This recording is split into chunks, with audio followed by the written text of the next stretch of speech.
ये इलास्टिसिटी का एक क्वेश्चन है।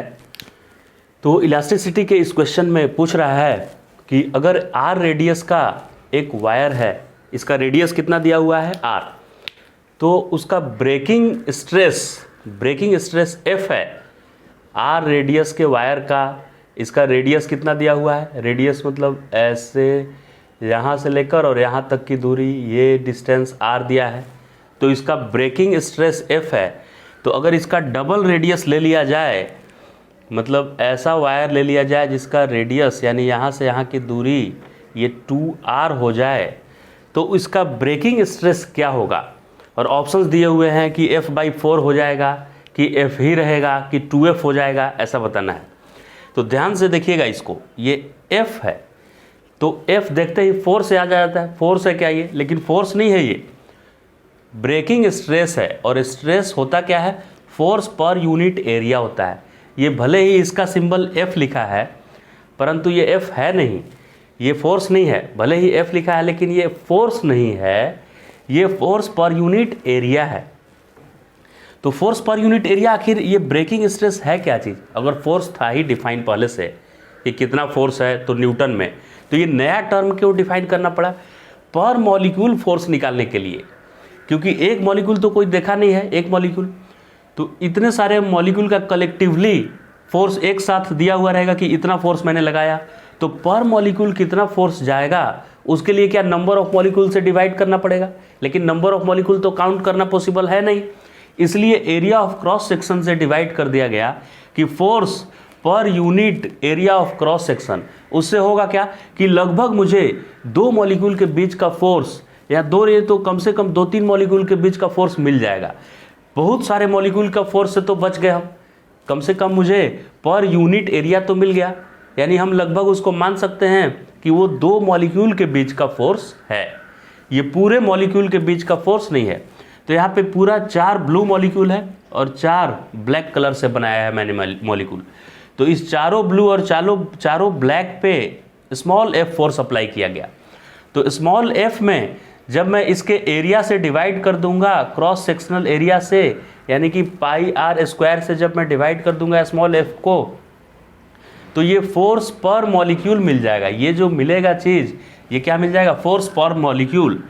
तो इसको तोड़ने के लिए फोर्स पर मॉलिक्यूल, जिसको ब्रेकिंग स्ट्रेस भी बोलते हैं, वो f चाहिए। तो आप भले ही एरिया चौड़ा कर दीजिए, तो 2 मॉलिक्यूल को एक दूसरे से जुदा करने के लिए एक दूसरे से जुदा करना है, इसको अलग करना है, ब्लैक वाले को ब्लू वाले से अलग करना है। तो 2 मॉलिक्यूल के बीच का फोर्स, आप बड़ा मटेरियल लीजिए चाहे छोटा लीजिए, ओवरऑल टोटल फोर्स आप अलग चाहिए, लेकिन 2 मॉलिक्यूल वाला फोर्स तो वही लगेगा ना। पर मॉलिक्यूल जो फोर्स लग रहा था, इनको एक दूसरे से अलग करना है। तो ये दोनों भाई साहब बोलेंगे कि मुझे 10 न्यूटन चाहिए, तब हम अलग होंगे। तो यहाँ 10 न्यूटन ज़रूरत पड़ा, तो यहाँ भी तो ये वही भाई साहब हैं, इनको भी 10 ही न्यूटन फोर्स चाहिए सेपरेट करने के लिए 2 मॉलिक्यूल को। तो यहाँ भी ब्रेकिंग स्ट्रेस की वैल्यू सेम रहेगी, F' ही रहेगा। F यहाँ पे क्या था, 2 मॉलिक्यूल के बीच इतना फोर्स चाहिए टूटने के लिए।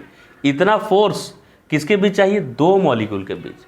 ओवरऑल फोर्स मैंने कितना लगाया है, स्मॉल f फोर्स लगाया है। क्लियर हो गया। तो ठीक है सर, हम समझ गए कि आप बड़ा मोटा लीजिए वायर या पतला वायर लीजिए या मोटा वायर लीजिए, ये 2 मॉलिक्यूल वाला फोर्स तो उतना का उतना ही चाहिए सेपरेट करने के लिए। तो यहाँ भी ब्रेकिंग स्ट्रेस की वैल्यू f ही होगी, F' की वैल्यू क्या होगी, f ही होगी। हाँ, यहाँ पे तोड़ने के लिए ब्रेकिंग फोर्स अलग जरूर हो जाएगा, ब्रेकिंग फोर्स अलग हो जाएगा, क्योंकि ब्रेकिंग फोर्स अगर यहाँ पे मैंने लगाया स्मॉल f, तो उसके कॉरेस्पॉन्डिंग स्ट्रेस कितना जनरेट हुआ, तो stress equal to force by area.